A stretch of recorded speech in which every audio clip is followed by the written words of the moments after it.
अरे बिटिया, तू फिर आ गेलू। अरे हम कई साल से देख रहल बानी कि हर 3-4 महीना पर तू आ जालू। पर बिटिया, राजा तोहरा से नइखे मिले चाहता।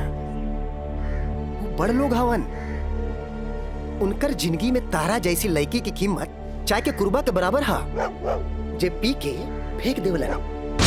काका, तोहरा का लागता कि हम एगो फेकल कुर्बा है? नहीं बिटिया नहीं, ऐसे बात नहीं के। जे हम देखिला से बताइनी।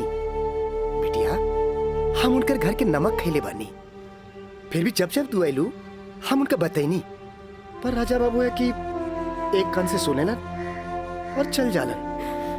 पर बिटिया, हम वहां के नौकर हैं, फिर भी अगर हम तारा काम आ जाई ना तो हम अपना एक बहुत खुश नसीब समझब। काहे कि तू जब जब आवे लुनू हमारा देखल नहीं जाला। बिटिया काका, अब की बार उनसे कह दियो कि काजल आखिरी बार आयल रहे, एगो घड़ा रहे जेकर पानी ऊपर तक भर गई।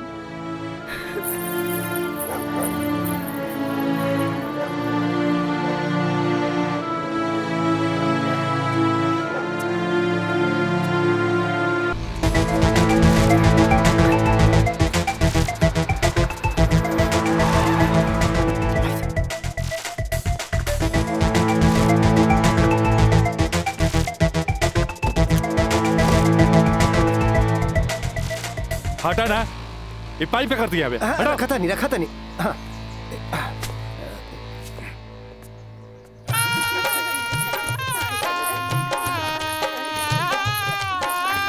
बंद करो इस नौटंकी, ये शादी ना हुई। अरे हटा यार, सब हटा। अरे ऐसे ना शुभ बात काहे करता रहा? हम सही कहा था नहीं भाई, अभी भी ना हुई। अरे ही का? अरे तो हर दिमाग खराब हो गई लगा। बियाह करे से पहले हमरा से पूछ लेना रहा का? का जरूरत है ऐसा बियाह करे के? का करती? वैसे ना मानत रहे हम कानून से बचे के खातिर बियाह के नौटंकी कर देनी। तो जाके ओकरा बुला करके घर लिया बा। अरे बाबूजी, अगर ऐसा ला के खड़ा कहीं नू तो ऐसा कितना पतों से तारी घर भर जाई बुझाइल। तो फिर का करबा तू? अब हम देखे हमरा का करे के बा। बहुत हो गई। हटा सब। देख रहा ना तू? एकर दिमाग चल गई बा।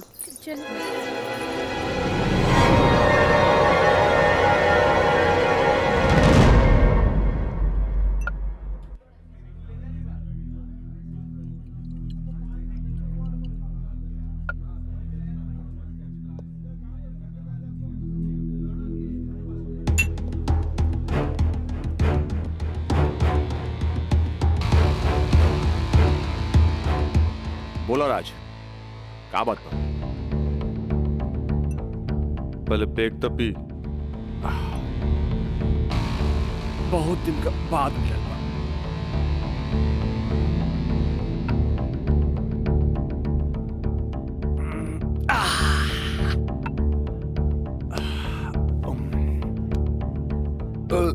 अब बतावा का बात बा?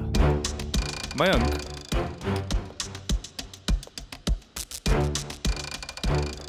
भाई तोरा अपन बयान बदले के पड़ी। एफिडेविट के बाद भी? दोस्ती खातिर।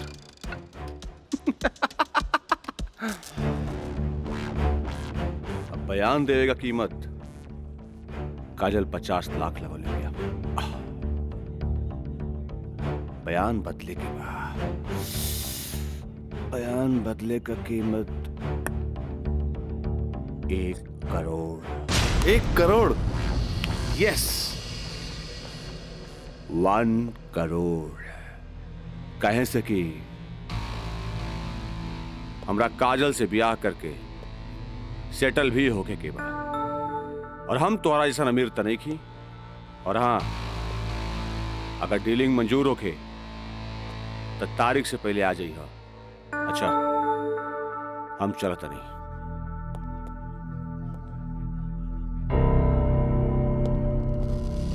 हमार बिल्ली हमरे से म्याऊं।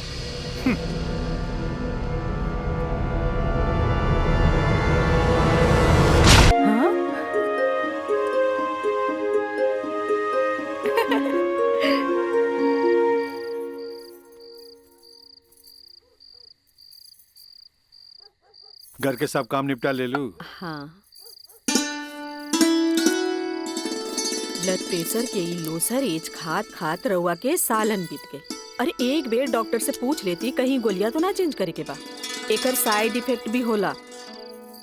एक बेर हमार बाबूजी के पैर ऐसे ही सूज गए रहे, जब गोली चेंज भइल तो एकदम ही ठीक हो गइल। तू हमार कितना ख्याल रखेलू। अच्छा ये बतावा, तू अपन थायराइड के गोली खा लू कि ना? अरे कहाँ खाइला, 3 दिन से तो वो खत्म हो गइल बा। का गोली खत्म हो गई? तू हमरा का बतैलू ना कि गोली खत्म हो गई। अरे तू मरबू, तू एक दिन जरूर मरबू। फिर हमरा से ये ना कहिया कि हमार ख्याल ना रख ले। अरे जब मरिए जाए तो कहा बोला। तू का चाहेलू, हम जिए थे जी मर जाएं? हैं? तो हाइला, आज के बाद हम हो दवाई ना खाई। राउंड पारा चढ़ गई, हाँ? तलवा के लहर माथा पर चढ़ गई। अरे तलवा के लहर माथा पर ना चढ़ी तो क्या हुई? तू दवाई ना खाइबू तब बिस्तर पकड़बू, फिर घर के चूल्हा चौका घर बाहर के देखी। अरे हमरा तो कचहरी के काम से फुर्सते ना मिलेला, फिर बैठ के तुम्हारी सेवा के करी। अरे के करे कहा था सेवा? मत करब, मरे दे, मत ले बापन कचहरी से छुट्टी। तू तो यही चाहता रू कि समाज हमरा के रनवा बन के फिरत देखत रहे। हे भगवान माफ करी हमरा के। अरे तू हमरा के माफ करा। जाई। अब हमरा कोनो जुगाड़ करे के पड़ी। काजल, हाँ काजलवे के माथा चाटी। काजल, काजल जी का करता रू?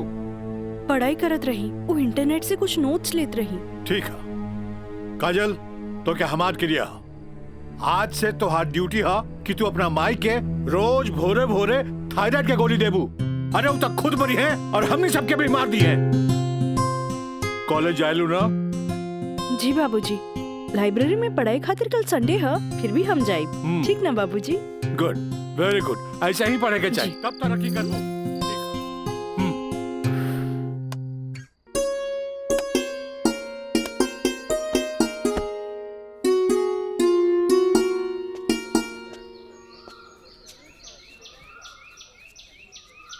काजल। Thank you. काजल, हम दोनों एक दूसरा के बहुत चाहिए, पर जब हम हमरा फ्यूचर के बारे में सोचिले तो हम देखिले कि हमार बाप के पास बहुत दौलत बा। उनकर दौलत के संभालत संभालत हमार जिंदगी गुजर जाई। हमरा ये आम आदमी नियन नौकरी चाकरी करे के फुर्सते ना मिली। अब बस तू हमरा जिंदगी में हमार जीवन साथी बन के आ जा, तो हमार जिंदगी एकदम मजे में गुजर जाई। ए काजल, तू काहे ना अपना बाबूजी से हमरा बारे में बात करेलू? बाबूजी से? ना बाबा ना, हम ना बोल सकेनी। हमार बाबूजी बहुत गुस्सेल बाड़न। वाह भाई वाह, इकलौता बेटी भैला के बाद भी तू अपना बाबूजी से बात न करबू, काहे कि वो बहुत गुस्सेल बाड़े। और इकलौता बेटा भैला के बाद भी हम अपना बाबूजी से बात ना करब, काहे कि वो बहुत पैसा वाला बाड़े। ऐसा में तो हमनी के सपना धरल के धरल रह जाई। काजल, काहे ना हमनी के भाग के शादी कर ले जाओ? बिना बतैले भाग के शादी कैसे कर सकेनी? हाँ काजल, हफ्ता भर के तो बात रही, हमनी के भाग के कहीं भी शादी कर लेल जाए और ओकरा बाद अपना अपना बाबूजी के बता देहल जाई। सोचत का बाड़ू, तारा से ऊंच कूल और धनाट घर के हई। जब तू अपना बाबूजी के बतैबू नु तो ना कर पाई है। और हमहू जब हमरा बाप के बताएब कि हम भाग के शादी कर ले बानी, तो नाहियो चाहते हुए भी तहरा के अपना बहू के रूप में अपना ली है। ए काजल, हम तहरा बिना एक पल भी ना जी सकीले। ठीक बा, हम कोशिश करो। इनु भइल बात। अब छोड़ा हम, बाय।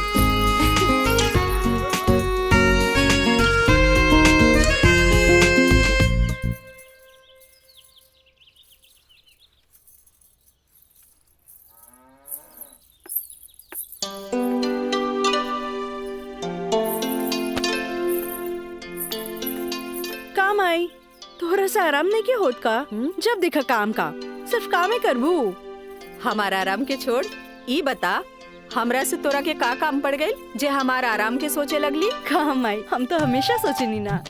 माई, कॉलेज से एक हफ्ता एक्सकर्शन खातिर हमनी के हजारीबाग जाए के बा। हम डैडी से ये बात नहीं के बोल सकत। परमिशन दिला दे ना माई प्लीज। हमरा के मजौवा के समझ ले ली का? हाँ, अरे हमहू ग्रेजुएट बानी। ई होली में तोरा के कौन कॉलेज लेके जाता? वो होली तो मार्च में पड़ी, अभी तो फरवरी चल रहा बा। एक के हफ्ता की तो बात बा माई, प्लीज माई प्लीज। अच्छा, तोर बाबूजी आज ऑफिस नहीं खे गइलन, मिथिलेश के संगे बैठल बाड़े। कौनो शादी में जाए के बा, चल कोशिश करत आ। Thank you Mai, thank you. Mithilesh, वो कहल जाला ना कि हाकिम के अगाड़ी या घोड़ा के पिछाड़ी ना रहे के चाहिए हैं? मजिस्ट्रेट साहब के इकलौती बेटी के बियाह, यही से हम खुद चलता नहीं तो हम न्योता तोरे हाथे भिजवा देती। अरे रउआ चलती तो उनको भी खुशी होत। हाँ ए जी। लेकिन हाँ? ई का कहतिया? का कहतिया?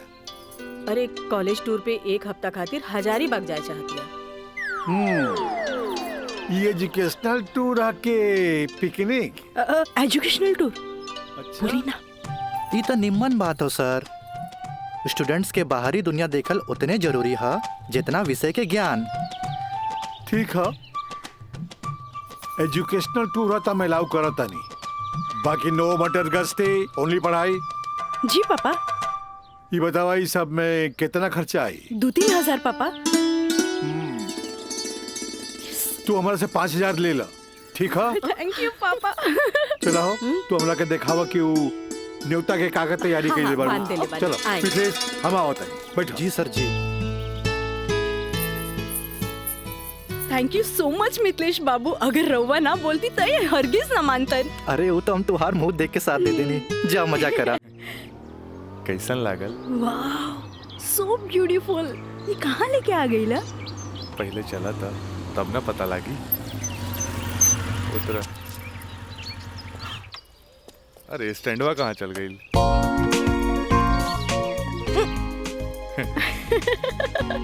बड़ा धांसू सजेले बा। हाँ चला चली। हाथ तो दा। कहाँ जाए के है? इधर। हाँ, इधर जगह तो बड़ा झकास बा। क्या यार राज, कब से हम तुम्हारे इंतजार करत बनी, इतना लेट कर तू? मयंक, राज, मयंक यहाँ? हाँ, एकरा पहले भेज देनी। इस सारा जे तामझाम बा, इस सब के अरेंजमेंट के करी। यार तो हम लोग का शादी खातिर एक विद्वान पंडित से बात कर ले बानी, और देखा तोहनी के आराम खातिर यहाँ सारा साधन सुविधा मौजूद बा। और हाँ, हनीमून खातिर स्वीट रूम भी बुक कर ले बानी। और देखा अब हम निकलता नहीं, कहे कि हमारा के मंदिर जाए के बा, और मंदिर जाके पूरा शादी का सामग्री लेके आए के बा। बाप रे, इतना सब तैयारी। अरे शादी की करबा, हमार दोस्त राज का शादी बा। गलत बात। शादी होता हमार सपना के शहजादी काजल के राज के साथ। अच्छा देखा यार, जो तू पैसा दिला ना, सब पैसा खत्म हो गए कुल ताम झाम में। ऐसा करा कि हमरा के तू 25,000 रुपया और दे दा, क्या कि बहुत सारा काम बाकी बाबी। पैसा के कौन बात भाई, ई ले। अगर बाबूजी अगर ये शादी करते नु तो लाख के खर्चा लाखों में चल जाई। दोस्त महिम रिश्तेदार पूरा शहर के बुलाईते। और वैसे भी तो बाबूजी जब रिसेप्शन पार्टी दी है तो जाई खर्चा बढ़ी। अच्छा हम निकल रहे हैं, बहुत सारा काम बाकी बा। ठीक बा, तू लोग आराम कर। चलो बाय बाय। बाय। तो काजल अब तक गला लगईबू नु यहाँ? तो यहाँ के जाना था हमनी के। ओ Raj, I love you. I love you too. जुबान निकालिए, बंद कीजिए। ठीक है।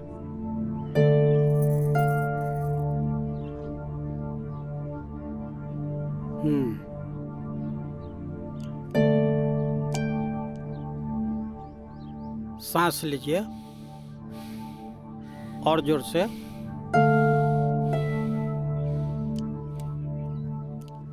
घबराए के कोई बात नहीं है।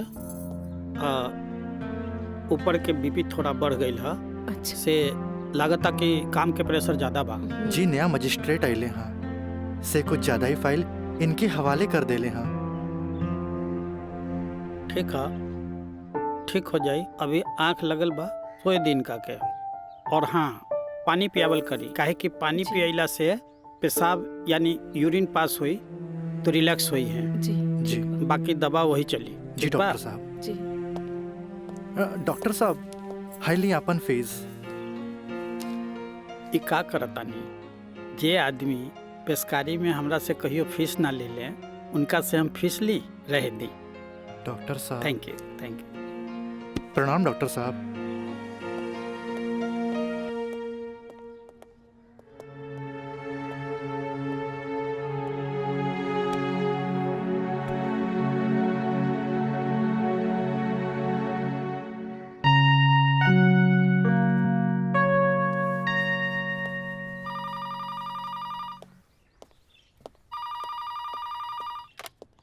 हेलो, हम काजल बोले तानी। हाँ काजल बोला, कैसन बारू? माई बाबूजी कैसन बाड़न? बाबूजी के तबीयत खराब बा। बीपी बढ़ गई हा, से सुतले बारन, उठाई का? हाँ, नहीं छोड़ दी, यहाँ सब ठीक बा। आप कैसन बानी? हाँ हम तो ठीक बानी। माई के बुलाई का? ना, रहे दी, आके हम सरप्राइज दे। Okay bye. Okay bye. केकर फोन रहे? काजल के। अच्छा वहाँ के ठीक बारी। अच्छा खोज खबर लेत रही। अच्छा माँ जी, हम चलत तानी, सांझ के फिर से आ जाए। ठीक बा।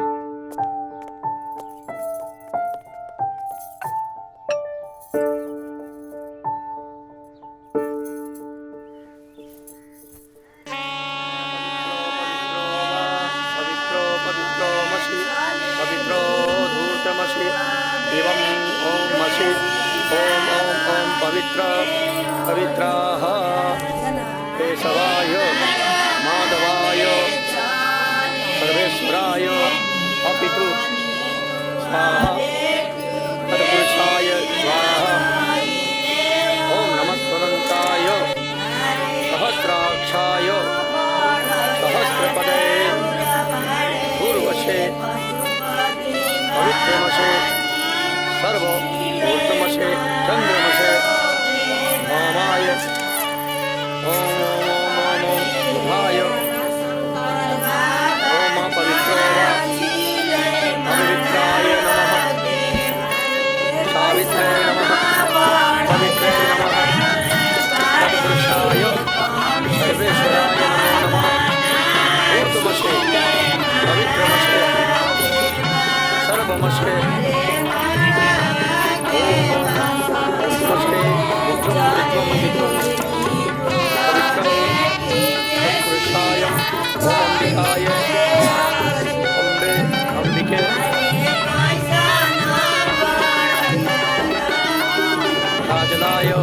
राजाय नमो नमो नमो नमो विवाह संपन्ना भवतु।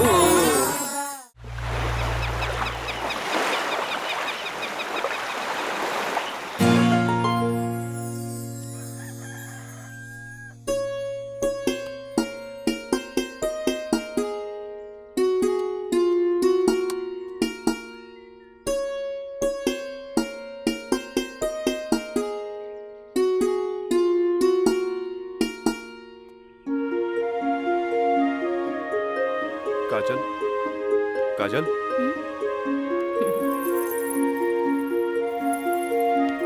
Good morning. Good morning. उठे के मन तो हमरो ना करत रहे, पर खाली सुतल रहला से जिंदगी ना नु चली। चाय ले लो। गर्मा गर्म चाय। मयंक अपने हाथ से बनेले बन। ए ओ कुछ ना, सिर्फ भाभी खातिर और ई गर्मा गर्म चाय। काजल, इस शादी ब्याह में कुछ ज्यादा खर्चा हो गई। हमरा घरे जाए के पड़ी। वो कहा कि अपने बाप से कुछ पैसा भी ले ले और उनका के इस शादी ब्याह के बारे में बता के पटा भी ले। आखिर तेहरा के ले जाके उनका आशीर्वाद भी तो दिलावे के बा। लेकिन तबले हम कहाँ रहब? अरे यहाँ रहबू, तहारी देवर बानू मयंक। हाँ? का मयंक, भाभी के ख्याल रखबे ना? बिल्कुल बिल्कुल ख्याल रखब। ये ले पैसा। अरे और यहाँ के सब बिल उल चुका दिए। बिल्कुल भाभी, टेंशन ले लगा, कोनो जरूरत नहीं के। हम बगल वाला कमरा में बाड़ी। और हाँ, तू चाय पी के फटाफट फ्रेश हो जा और जन खाए पिए कोई ऑर्डर दे दिया। ठीक ठीक बा। और हम रात से छोड़ के यूं आवता नहीं।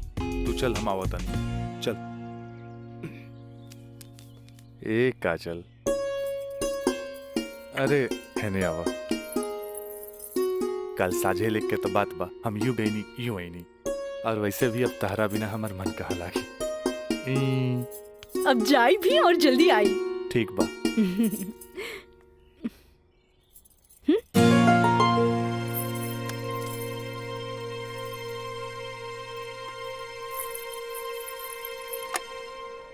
हेलो। हाँ, अरे देख रही हो कि मैं ऑफिस में हूँ, कितना काम पड़ा है, कितनी फाइलें पड़ी हैं, और तुम हो कि ये ले आइएगा वो ले आइएगा। हद कर दिया तुमने यार। मैं कम इन सर? कम इन। अखिलेश बाबू कैसन बाड़न? जी बीपी तक कंट्रोल में हा, बुखार के वजह से थोड़ा कमजोरी आ गई हा, यही से शुक्रवार तक की छुट्टी की अर्जी दे ले हा। कोनो बात नहीं के, दिन रात काम करे वाला आदमी के अरे थोड़ा बहुत आराम तो चाहिए ना। जी कह दिया ऑफिस के चिंता न करे जी, जब वो ठीक हो जावे तबे ऑफिस आवे। ला एकरा के फाइल में लगवा दे। थैंक यू सर।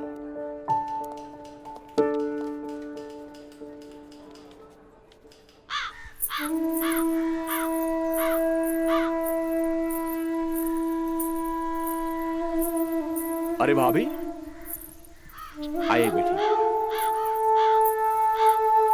भाभी क्या बात बा, बड़ा परेशान लागत बानी? हम राज के फोन लगा लगा के थक गए नहीं, कभी डेड टोन मिले था तो कभी आउट ऑफ कवरेज एरिया। तोरा पास उनकर कोनो लैंडलाइन नंबर बा? ना भाभी, और हम उनका दूर नंबर पे फोन लगा के थक के हार के बैठ गई। हैरानी की बात तो ये बाकी कि गैला के बाद ना कोनो खबर, ना कोनो कॉल, ना कोनो मैसेज। भाभी तू टेंशन मत ले, हम अपने को दोस्त के भेजले बानी, और जैसे ही खबर मिला था सबसे पहले हम तोरा के बताई। ठीक बा, हम अपन कमरे में बानी। अरे भाभी घबराए कोनो बात नहीं की, हम बानी ना।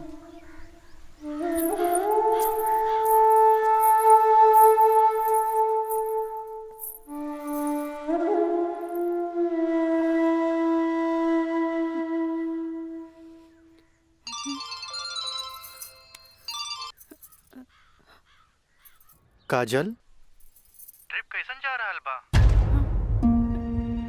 ट्रिप ठीक बा। का बात बा, तोहार आवाज में खनक नहीं खे?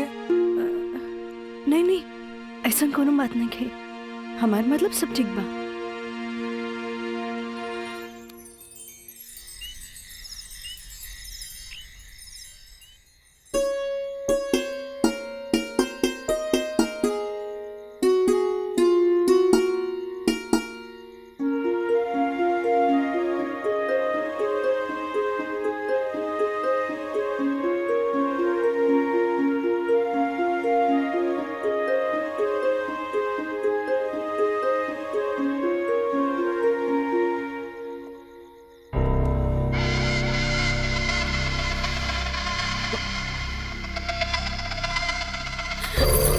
देवर जी, मयंक, ये क्या बदतमीजी है? चल जाइए यहाँ से, वरना राज के बता दे।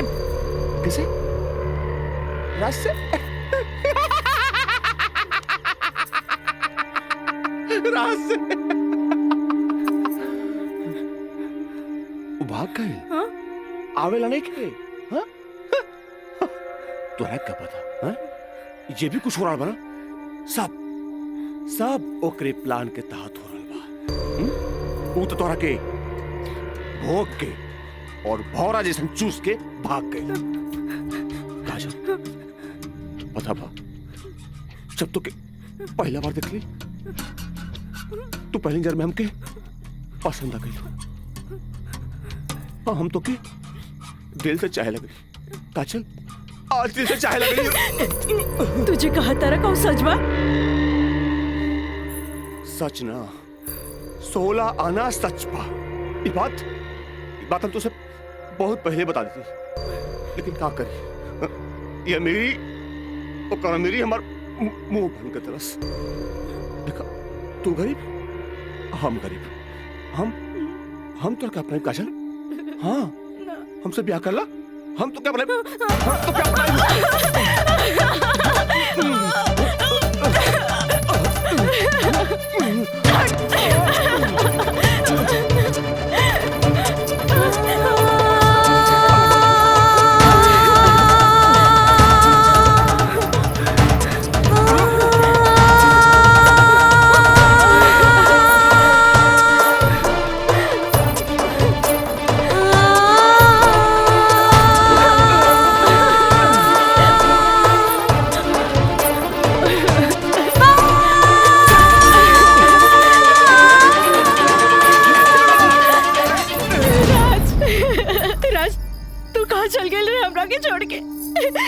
तो और काजल के बर्बाद करेंगे चाहत रहे। तू बोलत काहे नहीं कि रात बोली ना। हम जहाँ भी गए रही तोरा का मतलब बा? और ये मयंक वैसे भी तोरा सारा के सारा सच्चाई बता देले होई। ये हमार बदला है काजल, बदला। प्रिंसिपल से शिकायत करके ते हमरा के पुलिस और कानून के धमकी तो दिला देले रहलिस, पर अब ब्याहता बन के सुहागरात बनेले बाड़ी। एक के छेड़खानी और रेप के नाम तो नानू दे सकेली। भाभी भाभी देख ले लो, हम कितना गला फाड़ फाड़ के चिल्लाता ली, गला फाड़ फाड़ के चिल्लाता ली। भाभी हमसे ब्याह कर ला, हम तो जिंदगी भर साथ निभाए, लेकिन ना तोहार तो खोपड़िया में औते ना रहल। देख ला। ठीक है ही तो कहा था। हाँ? ए काजल, तू मयंक से ब्याह कर ले। ऐसे भी एकरा हमार जूठन खाए की आदत बा। और तू अब बस हमारे को जूठन बारू, जूठन जूठन।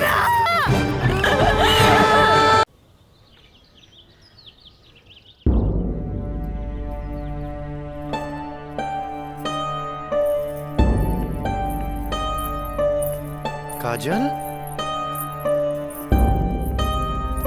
काजल, कहाँ भइल माई बाबूजी के? अरे ये ठीक बाड़न, दवाई खा के सुतल बाड़न।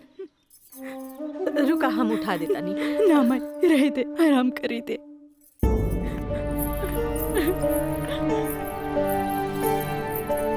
काजल, का भइल सर? सर का भइल?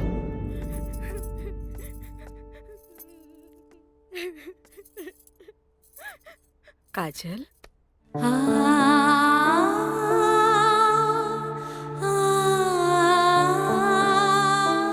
अरे इतना रोवे की कोनो जरूरत नहीं है। तोर बाबूजी ठीक बाड़न। अरे वो तो बुखार के कारण ब्लड प्रेशर बढ़ गई रहे। इतना परेशान मत हो, इतना परेशान मत हो। माई हमरा से बहुत बड़का गलती हो गई। हम एक्सकर्शन में ना गए रहे, बल्कि हम अपन बॉयफ्रेंड के साथ गए रही। और वो हमरा के दगा दे गए।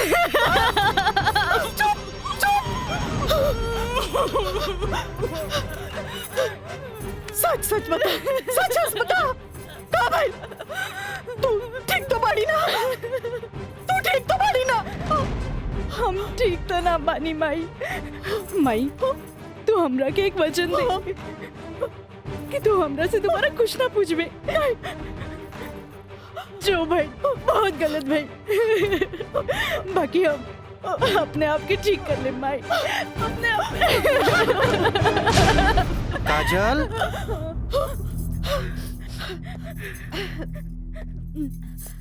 काजल, बाबूजी तोरा के बुलावत आ रहे।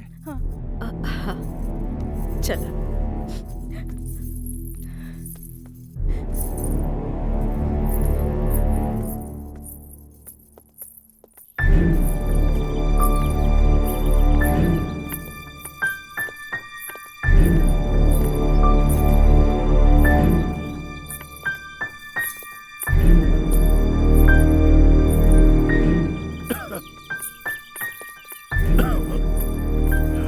प्रणाम बाबूजी। अब तबीयत कैसन बा? आ गइलू बेटा? ठीक है बा। तू बतावा तो ट्रिप कैसन रहा, और अब आगे पढ़े के का प्लान बा बेटा?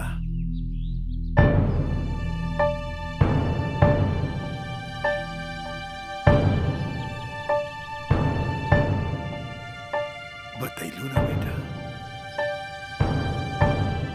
पापा हम वो साइंस ना पढ़ के लॉ पढ़े के चाहता नहीं। तो ओकरा में का बात है बेटा? विषय कोनो खराब ना होखेला, पर जरूरत है तो ओकरा में अच्छा करे के।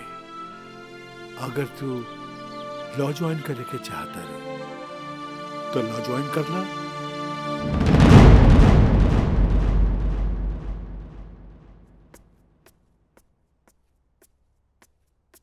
कहा काजल बेटिया तबीयत ठीक बानो?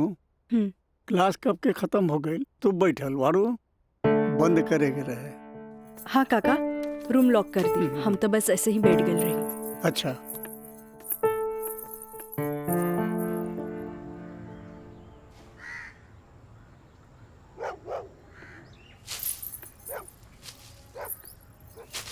काका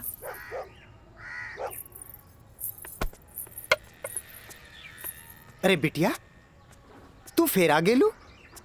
अरे हम कई साल से देख रहल बानी कि हर 3-4 महीना पर तू आ जालू।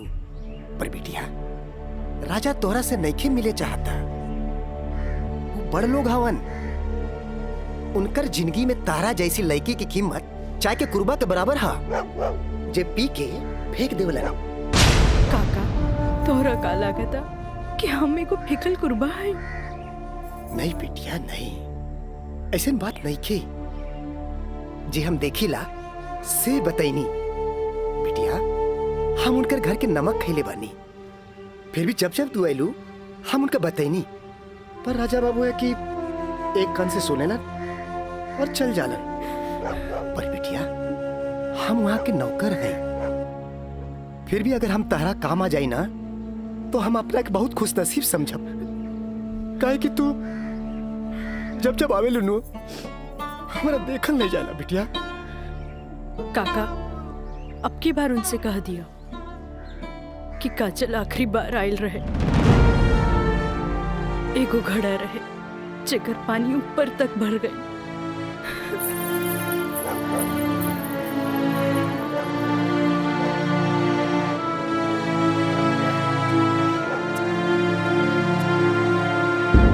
मैडम जी, ये कुछ बिल है, कारपेंटर बिल है, ये टेलीफोन बिल है और ये लाइट बिल है और कुछ वगैरह वगैरह काफी बिल है, आप देख लीजिए।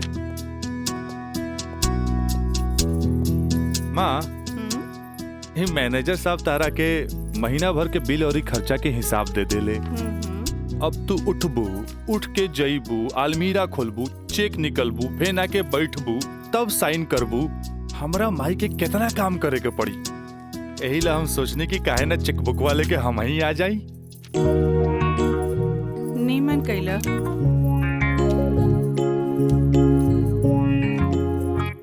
अच्छा, तो तू एम्मा अपन 50,000 का चेक पहले से भर ले बाड़ा, तभी तो हम समझे कि माई के इतना मस्का काहे के। माई, अब तू ही बताओ कि इतना अमीर बाप के लड़का हई तो दोस्त महीन के टाइम टू टाइम पे पार्टी तो देहे क्यों पड़ी? ना देव तो हमरा बाप के ना कट जाए की ना। का मैंने सब? बिल्कुल राजा बाबू। जी। ले अपन बाप का ना कोच कर। इनु भाई हमरा दुनिया के सबसे बेस्ट माई वाला बात। Love you Mai. मैनेजर साहब। जी मैडम। इस सब रसीद आप एक साथ पूरा बिल कह के हमरा के दें, हम एक एक गो चेक काट देते हैं। जी मैडम। ठीक है? जी मैडम। हमरा ई बात के बहुत खुशी बा कि रवा लोग हमार ग्लोबल कंपनी में इन्वेस्टमेंट करे के चाहता नहीं। ये हमरा खातिर बड़ खुशी के बात बा। बाकी हमरा भी कुछ देखे के चाहिए ना कि हम दिन दुगना रात चौगुना करके रवा लोग के पैसा लौटा दे, ताकि मार्केट में हमार साख बनल रहे। Of course. Excuse me, gentleman. बाबूजी, हाँ, आप हमरा से वादा कैले रहनी कि आप हमरा नया कार किन के दे। अब हम खटारा हम ना चलाएं, बुझाइल नू? I want new car, okay? Yes, Raja is right. I am witness. Okay, I will buy car for you. Thank you, sir. हम चलता नहीं बाबूजी। तो ठीक बा, रवे कार खरीदा दे। बाकी राउर कार की खर्चा कंपनी के इन्वेस्टमेंट पे दिखावल जाए। ओके, थैंक्स। जेपी साहब, आपका बेटा तो हीरो लगता है। आखिर बेटा के करा हमरे नु। अरे यही तो उम्र में ऐश करे के।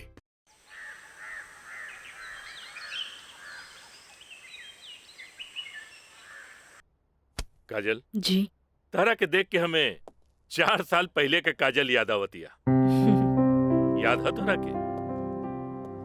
मिथिलेश के साथ डरत डरत तू हमरे चेम्बर में आ ललू, लॉ कॉलेज में एडमिशन खातिर। हैं?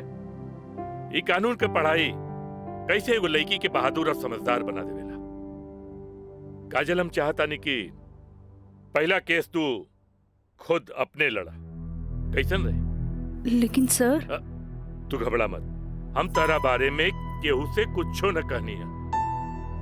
देखा, ये वकील लोग अपने क्लाइंट का सीक्रेसी अपने साथे चिता में ले जालन। बैठा। हाँ, तो केस ये है कि मौकी ले गरीब लड़की है जेकरा के शादी का झांसा दे के पहले भोगल गए और बाद में जूठन की तरफ फेंक दी। वो दहेज के केस न कर सकत रहे काहे कि वो गरीब रहे। वो रेप के केस न कर सकत रहे काहे कि वो अपने घर वालन के मुंह पर कालिक टपोते के चाहते। वो प्रताड़ना का केस भी न कर सकत रहे काहे कि वो घर में कबो रहली नहीं। अब वही मुवक्किल का केस तो के लड़े। अब वही गरीब लड़की का केस एक पढ़ल लिखल समझदार वकील के लड़े। काजल, हमरे नजर में तू एक मर्द लड़की बाड़ू। हमें फख्र बा कि तू हमारे असिस्टेंट बाड़ू। आई एम प्राउड ऑफ यू बेटा। जी सर, थैंक यू।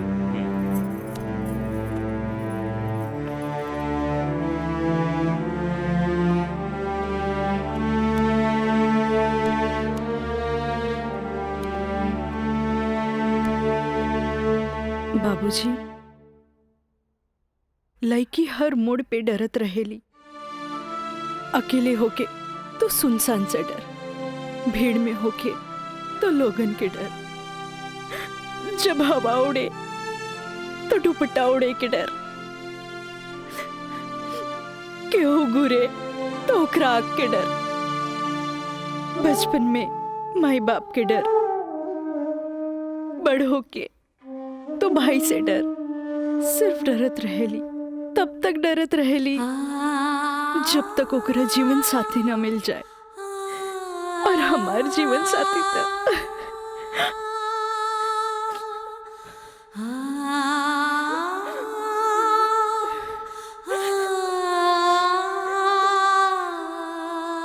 बाबूजी, आज हमार पहला केस बा, राउर आशीर्वाद चाहिए। काजल, माई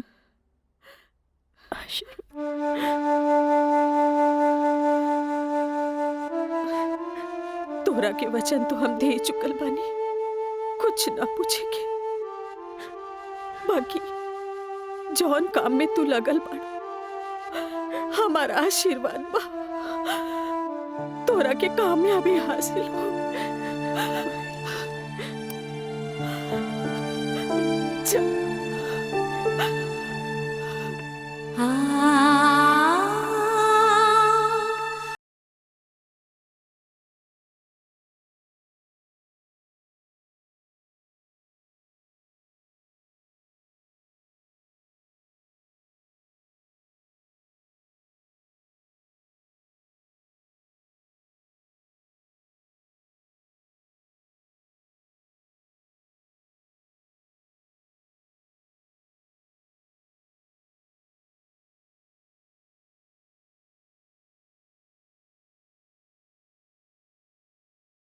के बा का है वो तुहार दोस्त राजा, वो ना करेगा तोरी मदद। भाई, अब हमारा के केहू को मदद की जरूरत नहीं की। खुद नौकरी करे के बा, कमाए के बा, कुछ बने के बा। यही तो हम कहा था नहीं। उम्र हो चलल, नौकरी ना करबे तो कौन बाप अपन छोकरी तोरा से ब्याही। हमरा का, हमार जिंदगी के का, आज है कल ना रहे। फिर बहुत हो गया भाई, चल पैसा दे। दे पैसा, तोरा से मुंह लगाए बेकार है। पैसा पैसा पैसा। हाँ हाँ दे। देता नहीं।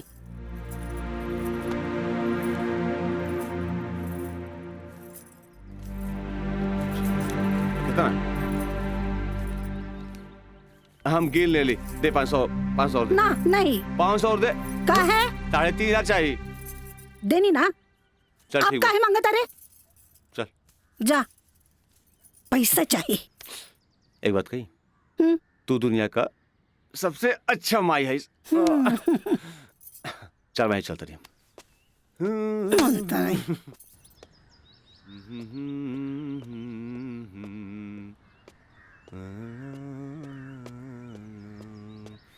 मयंक, काजल, तू इतना दिन बाद यहाँ? हमरा तोरा से कुछ बात करे के बा। चलो कर बेटा। यहाँ ना, चलो कॉफी डे में बैठल जाए। Coffee day? अरे सोचा मत, हम पियाई कॉफी तोरा। चल ठीक। चला।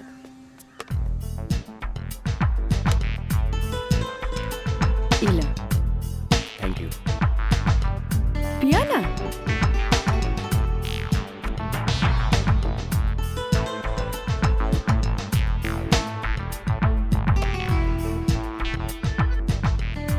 काजल, आज तोरा के यहाँ देख के बहुत अच्छा लगा था। और एक बार बताई, पिछले 4 साल में कौनो ऐसा दिन ना गुजरल, कौनो ऐसा पल ना गुजरल जिसमें तुके याद ना कैलो। अच्छा कोई छोड़ा, ये बताओ कि आज हमार कैसे याद है? पहले हम अपन अतीत से लड़त रही,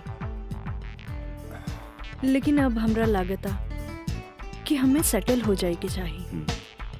बाकी तो ही बा कि के अपना ही हमरा के। अगर तुके प्रॉब्लम ना होके तो हम तोहरा के अपनाए। लेकिन हम गरीब हैं। अरे तो हम कौन अमीर बानी? हम तो गरीब बानी। हम और तू चाहिए तो अमीर हो सकत हैं। वो कैसे? हमार साथ दे के। जिंदगी भर साथ दे। ऐसे ना, प्रॉमिस करा। प्रॉमिस। चला। चला। हाँ।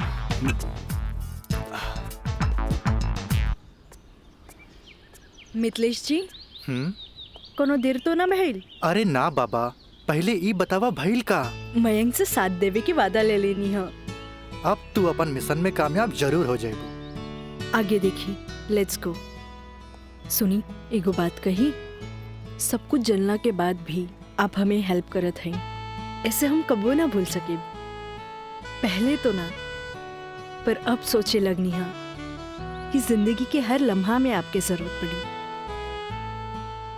चल आप चली, तोरा घरे छोड़ दी।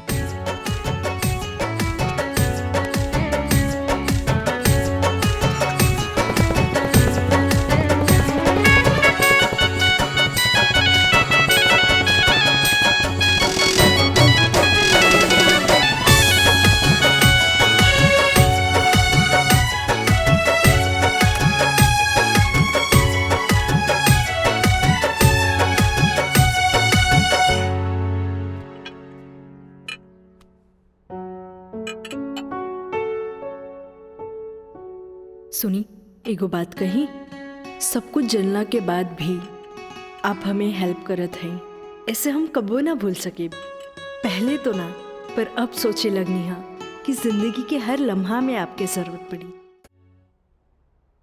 खाना लगा दी?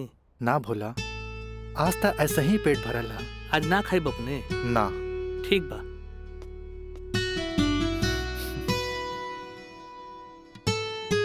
मैं पंडित देवी दत्त शर्मा। का कहनी है? देवी दत्त शर्मा।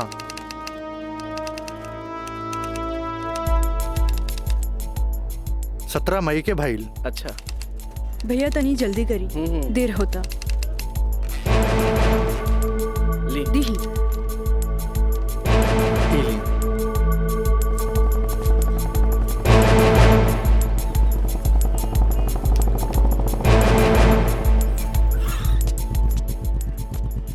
आ गए नहीं टाइप करा के? जी। लाइन लाइन दस्तखत हम कर दी। एली।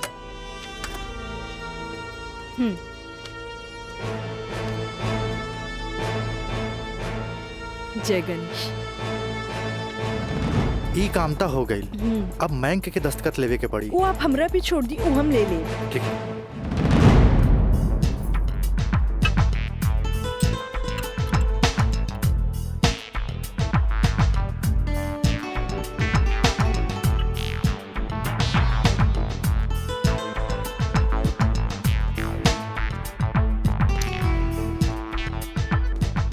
हेलो।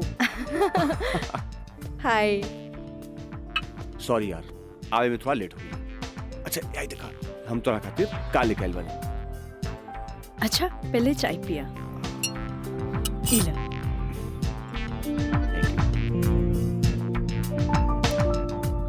अंगूठी सोना के? हाँ। वह इतना हल्का? मन तो रहे कि हीरा के लेके आई थी, लेकिन का करी, पैसा का तंगी। अच्छा ई बतावा, खुशहाल जिंदगी जिए खातिर तोहरा कितना पैसा चाहिए? 20 लाख। अगर हम तोहरा पूरी 50 लाख दी तो कैसन रही?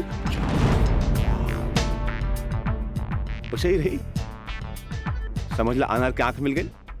तो चला फटाफट ई पेपर पे साइन कर दे।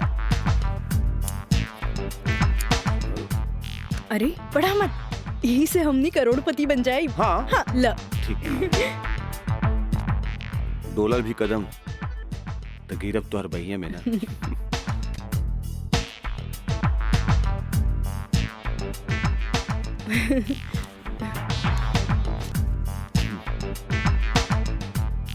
आज से हमनी का नया जिंदगी का शुरुआत। रोमांटिक रोमांटिक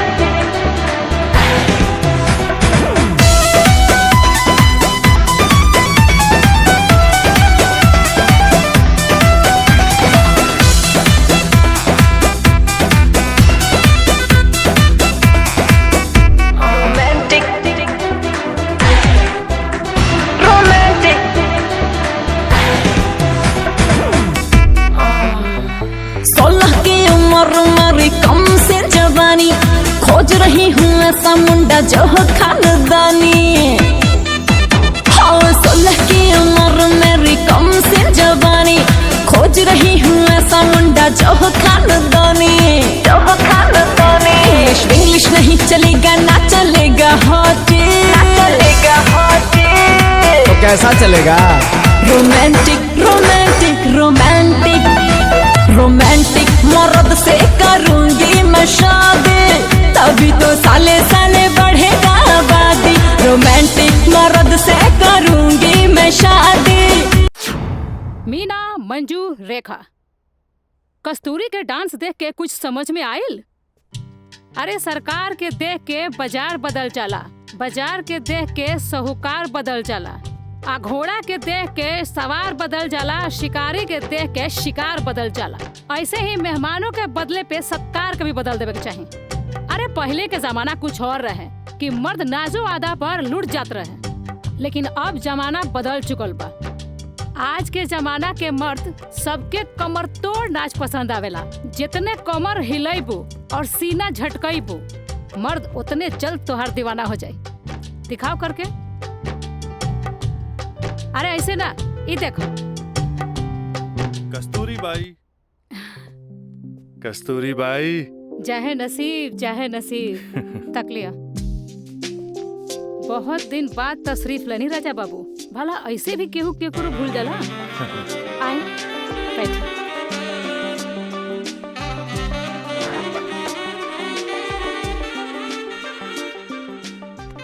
ना कस्तूरी बाई,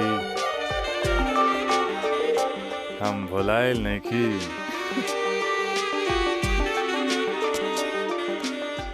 वो तो बस हमार शादी होके वाला बा, ओकरे तैयारी खातिर हम अपना माई के संगे खरीदारी में बिजी रही। फुर्सत पाते तहरा लगे आ गई नहीं। अच्छा एगो बात बतावा, कौनो बेहतरीन डांसर बा हमरा बियाह में नाचे खातिर? बानो एगो नया परिंदा बा। हाँ। मंजू, राजा बाबू का उहाँ ले जा जहाँ आज निराली का प्रोग्राम होता। आई जाए।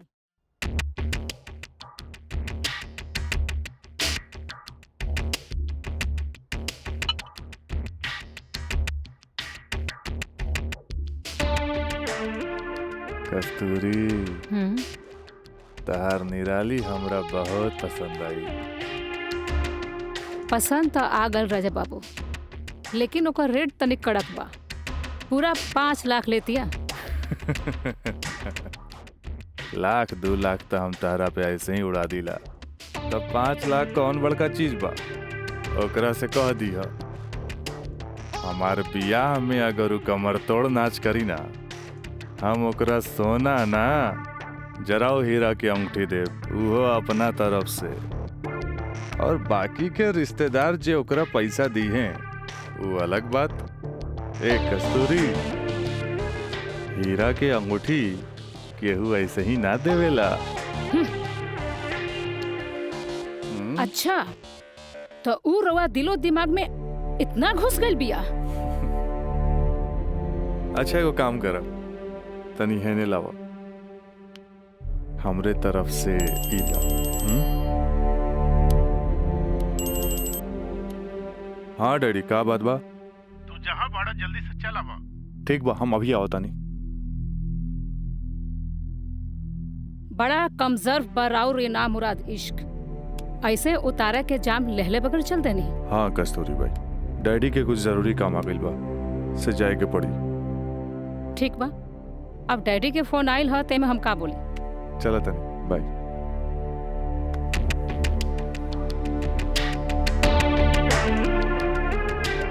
हीरा के अंगूठी तो दे गई, लेकिन तेरा दिल में गड़ल निराली के तीर निकाले के पड़ी।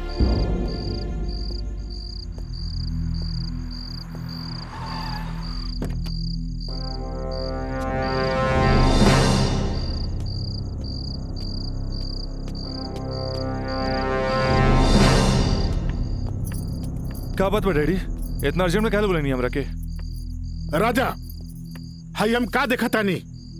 कौन लेकी बिया काजल? अपना मुंह में करखा लगावे खातिर ओकरा से बियाह कर लेला और फिर ओकरा वही छोड़ के भागीला। अब वो अपना हक मांगतिया।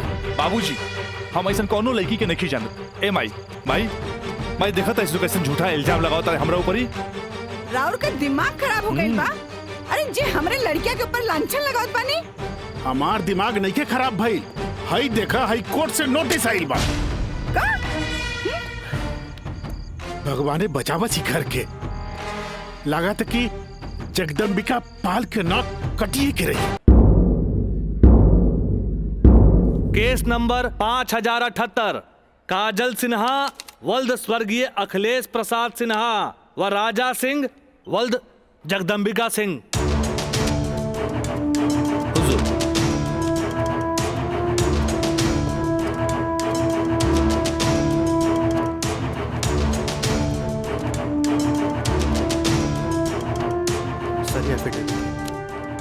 केकर? गवाहन के। अच्छा ठीक है, चल बेटा। मिलॉर्ड, असल में ये एक अमीर आदमी के प्रताड़ित करे वाला केस है। साथ में पढ़े वाला 2 बालिग दोस्त के आपन मर्जी से हम बिस्तर होए के केस है। I object milord. हमार फाजिल दोस्त एकदम बेकार का बात कर रहल बड़न। सच्चाई तो यही है कि हमार मुवक्किल काजल का बिया राजा के साथे बाकायदा मंदिर में भैल रहे। और यह 2 गवाहन के एफिडेविट, एगो राजा का सबसे खास दोस्त मयंक और दूसर बियाह कराए वाला पंडित। आप देख ली। 4 साल बाद हमार फाजिल दोस्त के मुवक्किल कहाँ रहले? सच्चाई तो ई बा जज साहब कि हमार मुवक्किल राजा के शादी रोक के रुपया ऐठे के एगो षड्यंत्र बा, षड्यंत्र। शादी? कैसन शादी? अरे राजा का शादी तो पहले ही हो चुकल बा। अगर दोबारा शादी भइल ना तो तोहार मुवक्किल जेल जाई, जेल। बस जज साहब बस, हमू इनका से यही पूछा तानी कि आखिर ये किस्सा 4 साल बाद ही काहे उठावल गई, बताई? हम बतावा तानी जज साहब।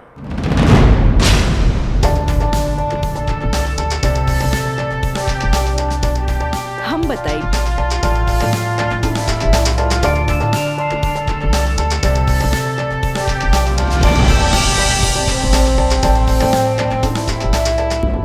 मिलॉर्ड, हम चाहे कि ये केस हम खुद लड़ी।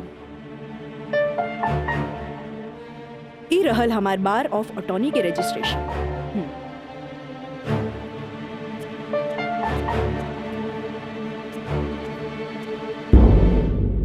ओके, you can proceed.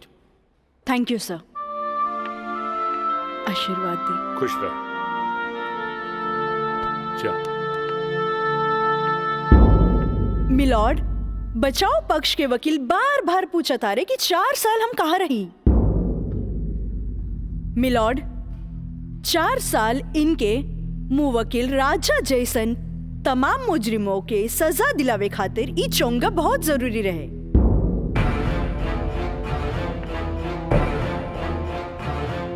Mister Haider Kazmi साहब, अब समझ में आयल कि 4 साल हम कहाँ रही कि और डिटेल बतावे के पड़ी। तो मिलॉर्ड, हम केस के स्टडी खातिर हमरा के कुछ समय चाहिए। हाँ, कोर्ट इंस्ट्रक्ट करती है कि राजा की शादी रोक दी जाए जब तक कोर्ट का फैसला ना हो जाए। बचाव पक्ष के वकील की रिक्वेस्ट पर यह कोर्ट मुअत्तिल की जाती है।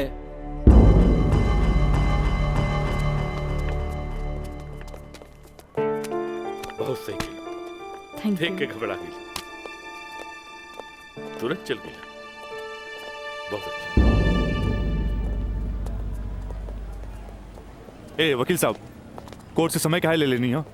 तका करती तू हमरा के बतेबो ना कैला कि लड़की खुद वकील बिया। अरे तय से आपके का फर्क पड़ी? तू का समझबा कि हमरा का फर्क पड़ी? वो लड़की के आईपीसी आदि कानून के सब धारा मालूम हुई।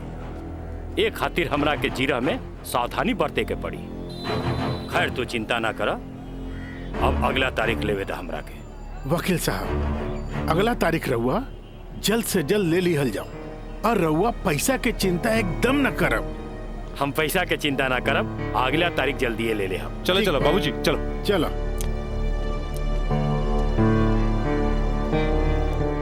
हेलो, हाँ, अब फिक्र करे के बात नहीं के। अरे तहार काम हो जाई, हम समझ गए नहीं, एकदम में समझ गए नहीं। हाँ,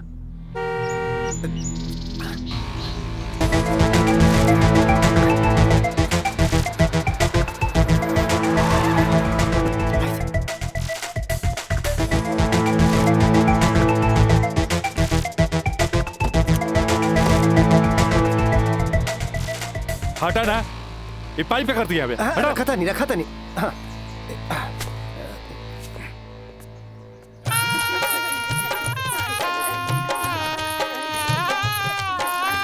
बंद करो ये सब नौटंकी, ये शादी ना हुई। अरे हटा यार, ये सब हटा। अरे ऐसे ना शुभ बात काहे करे तारा? हम सही कहा था नहीं भाई, अभी भी ना हुई। अरे ही का?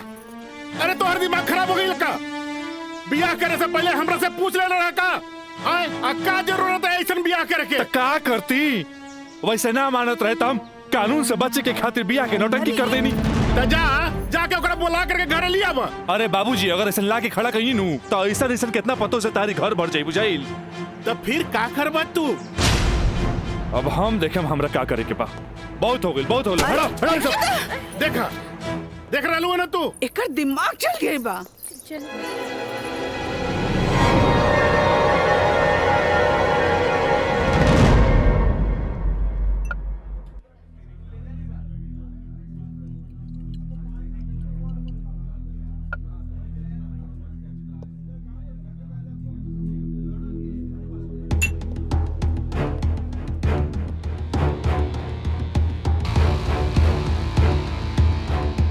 बोलो राज, क्या बात बा?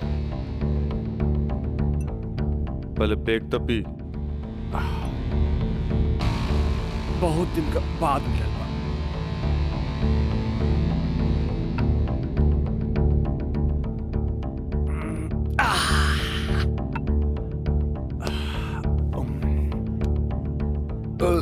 अब बतावा क्या बात बा? मयंक,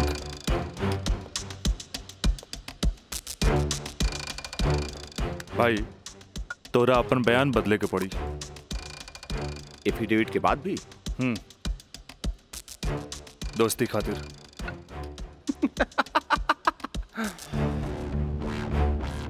अब बयान देवे का कीमत काजल 50 लाख लगो ले गया।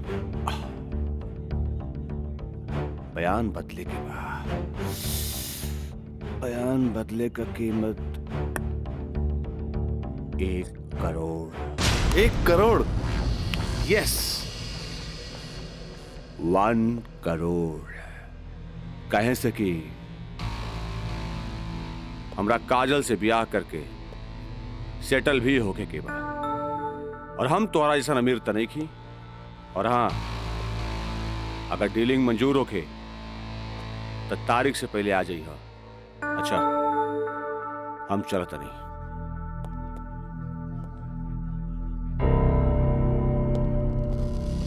हमार बिल्ली हमरे से म्याऊं।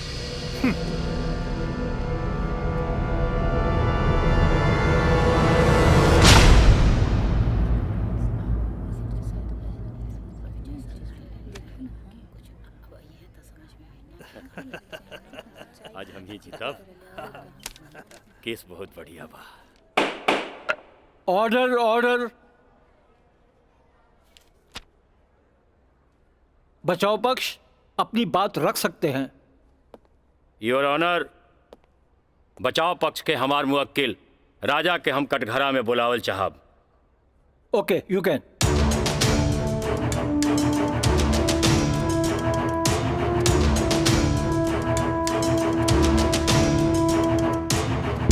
हम गीता पे हाथ रख के कसम खाता नहीं, जे भी कहब सच कहब, सच के सिवा कुछ न कहब। हाँ तो मिस्टर राजा, आप अपन बचाव में का कहल चाहते नहीं? जज साहब, हम ये बात माना तानी कि हम और ये काजल कॉलेज के दिन से एक दूसरे के चाहता नहीं। अपना अपना मर्जी से हम दोनों भाग के शादी भी मंदिर में कर लेनी। होटल के बिल और ही शादी के खर्चा कुछ ज्यादा हो गए रहे, यही से हमरा घर वापस आए के पड़ल। पर जज साहब, हमार इरादा बिल्कुल नेक रहे। हम सोचनी कि हम घर वापस आके अपना पिताजी से कुछ पैसा भी ले लहब और उनका के शादी के बारे में कुछ सच्चाई भी बता दे। जज साहब, हम बिल्कुल निश्चिंत रहे कि काजल के देख रेख ला वहां हमार जिगरी दोस्त मयंक तो बढ़ले बा। पर जज साहब, जब हम वापस लौट के गई था वहां के नजारा देख के तो हमार होशे उड़ गई। जज साहब, हमार नई नवेली दुल्हन काजल हमारा जिगरी दोस्त मयंक के बहिया में गलबहिया खेलत रहे। I object milord. ई सरासर झूठ बोलत जा रहलन ह। Objection overruled. मिस्टर राज, आप अपना बयान जारी रखिए। जज साहब, तब खटाक से हमारा दिमाग में एक बात याद आ गई कि कॉलेज के दिन में हमार जिगरी दोस्त मयंक हमरा से बोले रहे कि वो काजल के पसंद करेला और काजल भी ओकरा के पसंद करेली। पर जज साहब, हम सीधा साधा आदमी हो मेरा तेकरा देवर और भाभी के मजाक के रिश्ता समझ लेनी। लेकिन जज साहब, ई सरासर झूठ बोलने जा रहल बारन। I object milord. हमार दरख्वास्त बा वकील साहिबा से कि इनका जे कुछ भी कहे के बा बुलैला पे कटघरे में आके कही है।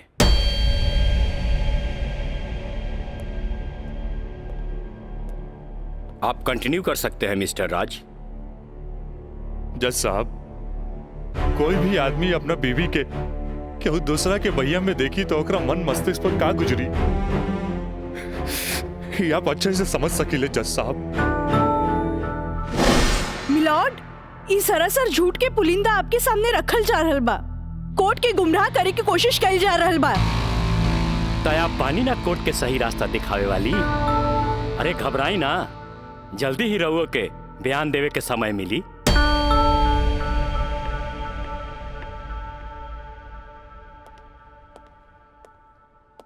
यू कंटिन्यू मिस्टर राज। जज साहब, समय के साथ साथ हम तो अपना आप के समझा लेनी और एक बुरा सपना समझ के हम सब कुछ भूल के काजल के अपनावे खातिर भी तैयार रही। हम आज भी काजल के अपन धर्म पत्नी मानी ले, अपन धर्म पत्नी मानी ले हम काजल के। That's all, my lord. हम चाहब कि वकील साहिबा काजल सिन्हा के कटघरे में बुलावल जाए, वो भी वकील के तौर पर ना, मुद्दई के तौर पर। इजाजत है।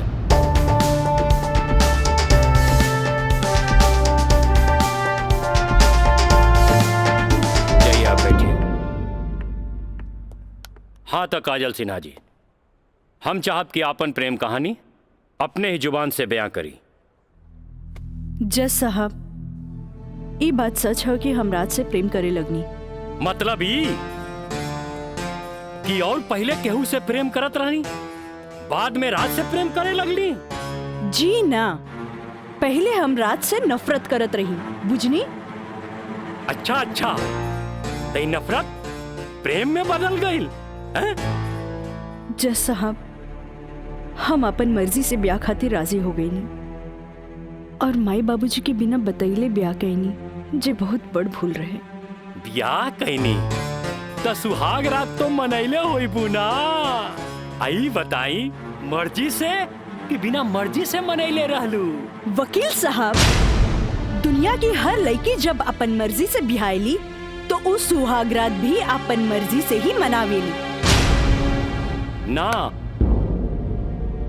हम ए से पूछत रही कि जब सुहाग रात मनावत रहलू तब बगल के कमरा में राज के दोस्त मयंक रहलन ना।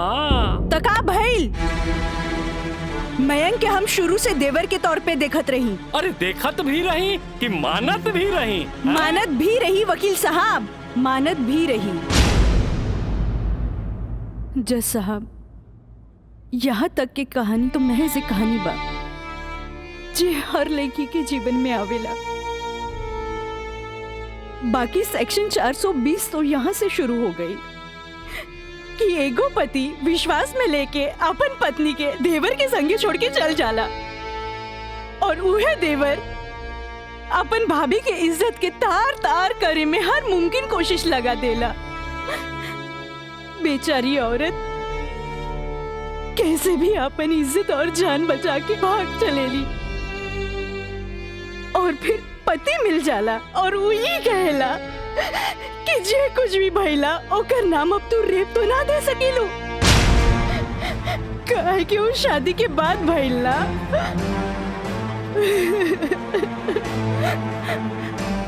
और रहल बात शादी के, तो तू सो कॉल देवर से कर सकेलू, काहे के ओकरा हमार झूठन खाए के आदत है। जज साहब, हमार सगरो अरमान चूर चूर कर दिहल गइल। हमरा कुछ समझ में ना आइल, आखिर हम करी तो का करी? हम परिवार से मजबूर हो गए नी जज साहब, हमरा झुट्टन बना देल गइल। हम झुट्टन हो गई नी, हम झुट्टन हो गई। मिलॉर्ड, अब इनका मेलोड्रामा झूठ हो या साच, इससे साफ जाहिर होला ई झूठन कहां बारी। जबकि हमार मुवक्किल मिलॉर्ड एक झूठा सपना समझ के इनका के अपनावे खातिर तैयार बा। इतना ही ना मिलॉर्ड, हमार मुवक्किल के पिताजी जगदम्बिका पाल जी एक लिखित बयान में मिलॉर्ड इनका के बहू बनावे खातिर तैयार बाड़े। इले काजल, जबकि राज, उसके परिवार और यहाँ तक कि उसके पिता भी तुम्हें एक्सेप्ट करने के लिए राजी है, फिर तुम्हें क्या प्रॉब्लम है?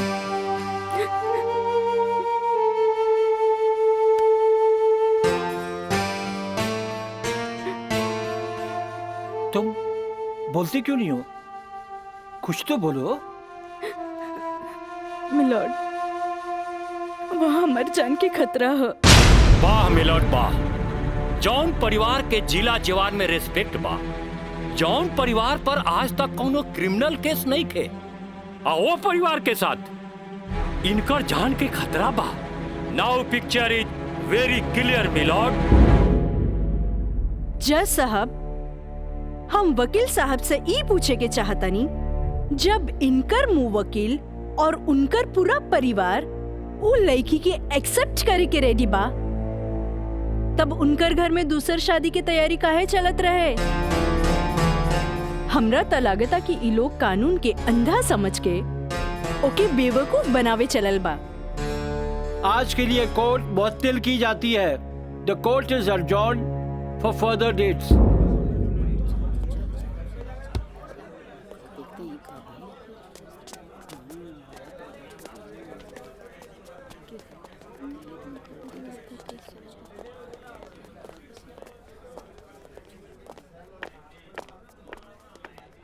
वकील साहिबा, अरे वाह, तू तो बड़ा चालाक बड़ू हो। एफिडेविट करवा के मैं कि तू अच्छा यूज कैलू। आपके के कह दलस कि कोई वकील के सबूत इकट्ठा करे खातिर चालाक ना होके के चाहिए? बाकी चालाकियों में भी हम तोहर बापे निकलब।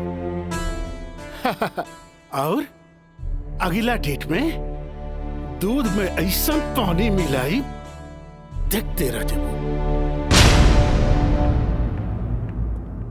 चलो बाबूजी। देखो काजल जी, कल कोर्ट में उनके वकील ने जो बहस की, ये एक केस है 99 दिल्ली का। तुम्हारे केस से बहुत कुछ मिलता जुलता है। जी सर। और इसमें उसके पक्ष में फैसला हुआ था। मैं इसको अंडरलाइन कर दे रहा हूँ। ओके। हाँ। तो ये पॉइंट जो है,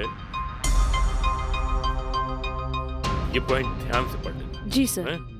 और कल तुम्हारी बहस में ज्यादातर ये बातें होनी चाहिए। ओके। समझ गए ना मिथिलेश? जी। थोड़ा ध्यान रखना, ये सारे पॉइंट्स इसके दिमाग में बैठ जाने चाहिए, क्योंकि सारी बहस इसी पर होनी है। जी। कल की बहस बहुत इंपॉर्टेंट है। जी सर। ये बुक ले जाओ, अच्छी तरह से इसकी स्टडी कर लेना। जी सर। ठीक है, जाओ बेटा। Thank you sir. God bless.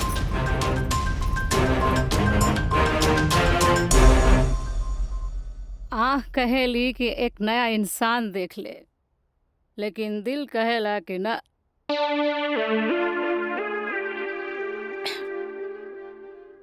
कि वह शख्स एक दिन लौट के जरूर आए।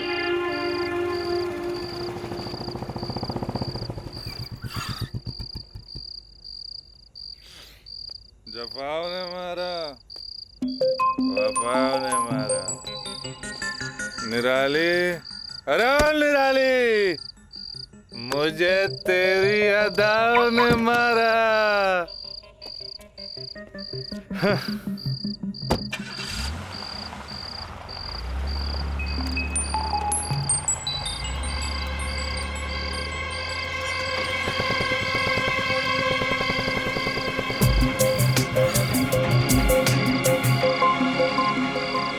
राज यहाँ प्रोस्टिट्यूट एरिया में?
अब जाए भी और जल्दी आई। ठीक बा।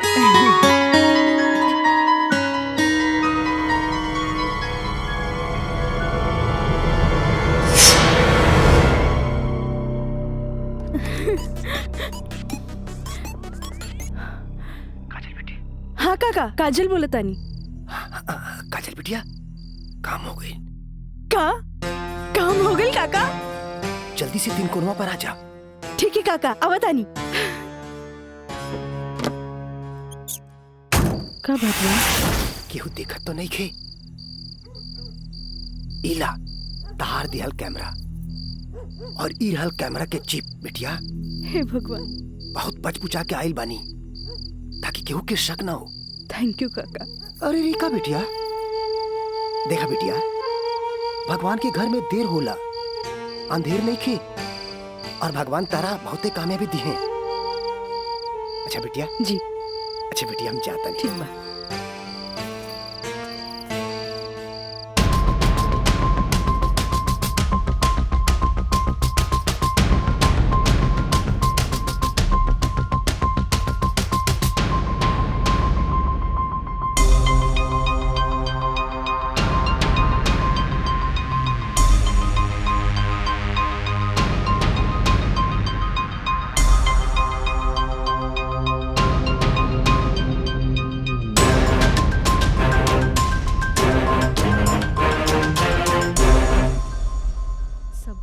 दे देनी। हाँ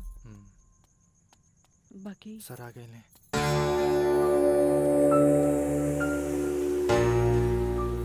प्रणाम सर। खुश रह काजल। वो लोग समझ ले रहन की तमाशा होई, बाकी तू चुप रह के बाजिए पलट देलू हैं। तू जौन भी सबूत हमरा के देले रहलू, हम सब स्टडी कर ले बहुत सही है। I am proud of you बेटा। Thank you sir. God bless you. Mithilesh ji, कल कोर्ट पे मिले थे। ठीक बा सर। ठीक। चलो। प्रणाम सर।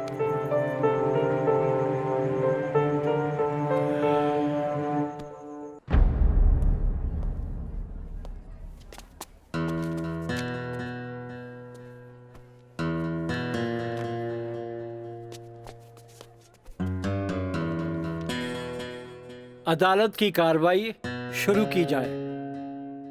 जा बेटा।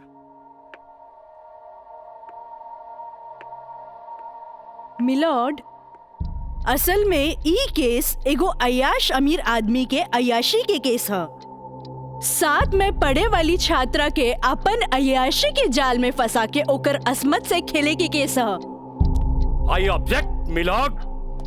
हमार वकील साहिबा के शायद दिमाग खराब हो गई बा जी। हमार मुवक्किल पर बेबुनियाद घटिया इल्जाम लगा रहल बाड़ी। मिलॉर्ड, जेकरा ई घटिया और बेबुनियाद इल्जाम कहतारे ओकर बुनियाद हा। हम चाहे कि इनकर मुवक्किल राजा के कटघरे में बुलावल जाए। इजाजत है।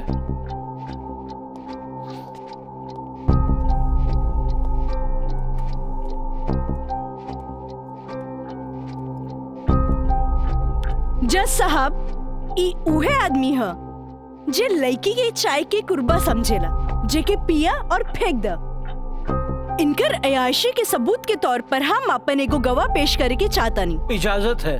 Thank you.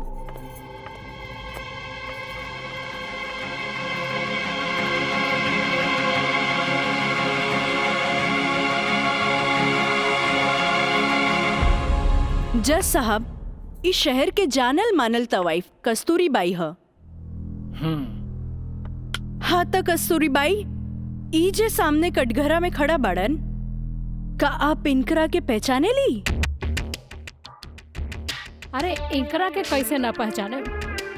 ई तो हमार पुराना ग्राहक राजा हवन। Good, thank you. अब जा सकेनी। हाँ तो जज साहब। I object milord. हमार वकील साहिबा हमार पर्सनल क्लाइंट के केस के रुख के बदलल चाहता रही। आखिर केस के ई बात से का वास्ता? वास्ता हाँ जज साहब, वास्ता हाँ। जॉन परिवार के रिस्पेक्ट के गुणगान हमार वकील साहब करत आ रहल बारन, वो परिवार के एक लौता बेटा के चरित्र से वास्ता कैसे ना रही? बताइए जज साहब। अब हम अपन अगला गवाह राजा के कॉलेज के प्रिंसिपल एनके गॉड के पेश करे के चाहतन। इजाजत है। Thank you. प्रिंसिपल श्री एनके गौड़ हाजिर हो।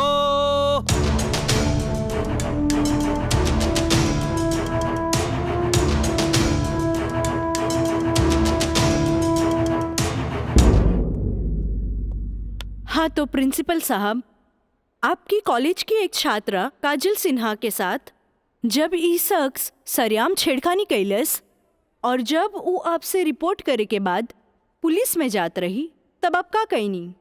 हम ओकरा के पुलिस में जाए से रोकनी और राज के हिदायत देनी कि आपन आदत से वो बाज आवे, काहे कि हम ना चाहत रही कि रसूखदार परिवार पर कोई आँच आवे। Thank you. नोट किया जाए मिलॉर्ड। रसूखदार सुनल गई ना जज साहब, हमार वकील साहब के हिसाब से जॉन परिवार पे एक भी क्रिमिनल केस ना हुई भी तो कैसे। खैर, अब हम सबूत के तौर पर इस रसूखदार परिवार के एक लौता बेटा के जिगरी दोस्त मिस्टर मयंक के पेश करे के चाहता नहीं। इजाजत है। गवाह मयंक हाजिर हो।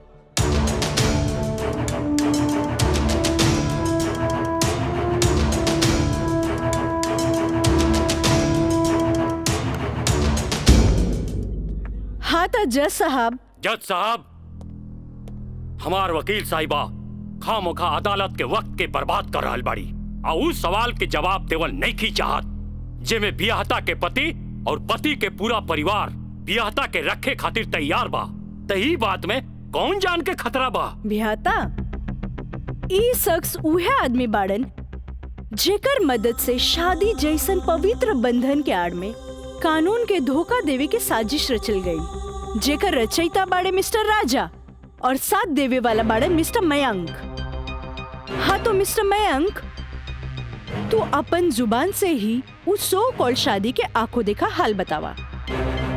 वैसे मिलॉर्ड, सबूत के तौर पर हम अदालत में एगो वीडियो क्लिप पेश करे के चाहतन। Thank you sir. Objection milord, यहाँ कोनो टीवी शो नहीं खे। अखामोखा वकील साहिबा हमनी के और अदालत के वक्त के बर्बाद कर रहल बाड़ी।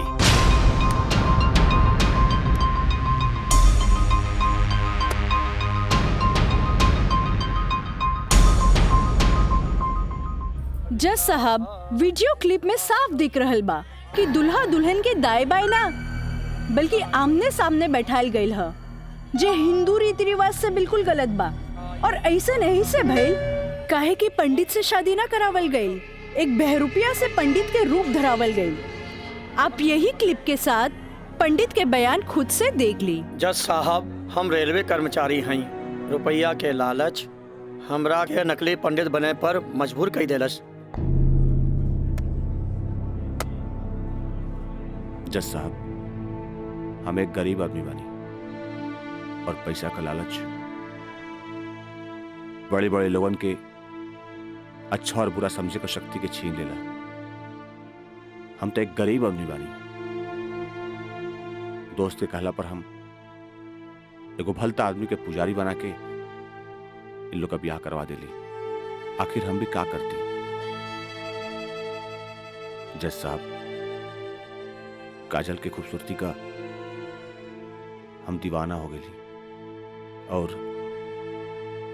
काजल के पावे खातिर हम समाज और कानून के हर सीमा के भी लांग गईली।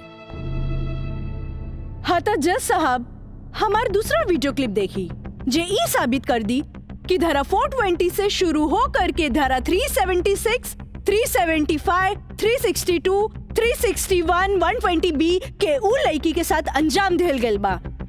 और जज साहब, लगे हाथ हमार दूसरा वीडियो क्लिप भी देख ली प्लीज।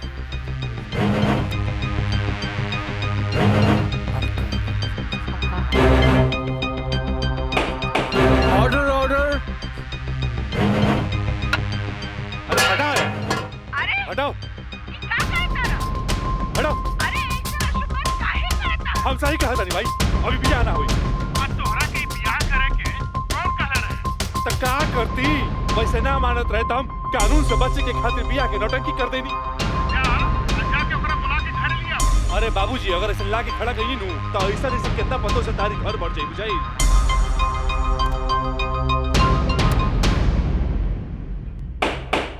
Order order. सारे गवाह और बयानात को मद्देनजर रखते हुए अदालत इस नतीजे पे पहुंची है कि मुजरिम का मकसद पहले से ही धोखाधड़ी से कहीं आगे था, क्योंकि उसका मकसद उस लड़की को धोखा ही नहीं देना था बल्कि उसके साथ शारीरिक संबंध स्थापित करना था। और यह भी साबित होता है कि मुलजिम ने बलात्कार को शादीशुदा जिंदगी को एक व्यवहारिक रूप देकर कानून को धोखा देने की कोशिश की है। इसलिए अदालत धारा 420 से बढ़कर इसे 376 एक रेप केस करार करती है और साथ ही महंग को इस अवैध कार्य में साथ देने के लिए धारा 120B को अदालत मुकर्रर करती है। धारा 376 के तहत मुलजिम राजा सिंह को 9 साल एवं उसके साथी महंग को धारा 120B के तहत 4 साल बामुशक्कत कारावास की सजा देती है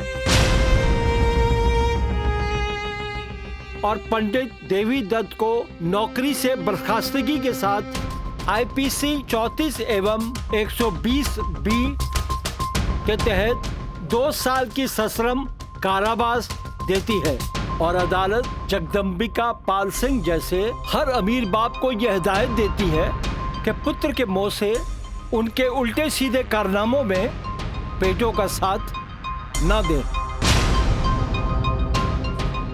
और इन्हीं फैसलों के साथ अदालत आज बर्खास्त की जाती है। Thank you.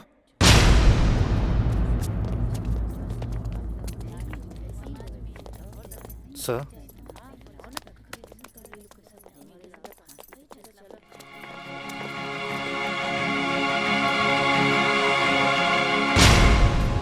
ए बेटा, हम तोरा बिना हम कैसे जियब रे? ए बाबूजी हम आज बात जान गए नहीं कि झूठ कितना भी ताकतवर क्यों ना होके सच के आगे हमेशा छोट पड़ जाला। एक औरत अगर अपना आदमी के बना सकेली तो वह औरत अपना आदमी के बर्बाद भी कर सकेली। बाबूजी हम कबो औरत जात की इज्जत न कईनी, उनका के अपना पाव के जूती समझनी, पर हम भूल गए रहनी की जन धन दौलत पे हम इतना घमंड करे ले। बाबूजी वो तो एगो लक्ष्मी के रूप है। बाबूजी हमारी गलती माफी के लायक तो नहीं खे, पर हो सके तो हमरा के माफ कर दिए। बेटा, तुहारी पश्चाताप के आंसू में तुहार पाप सब धुल जाई रे। चलिए इंस्पेक्टर साहब।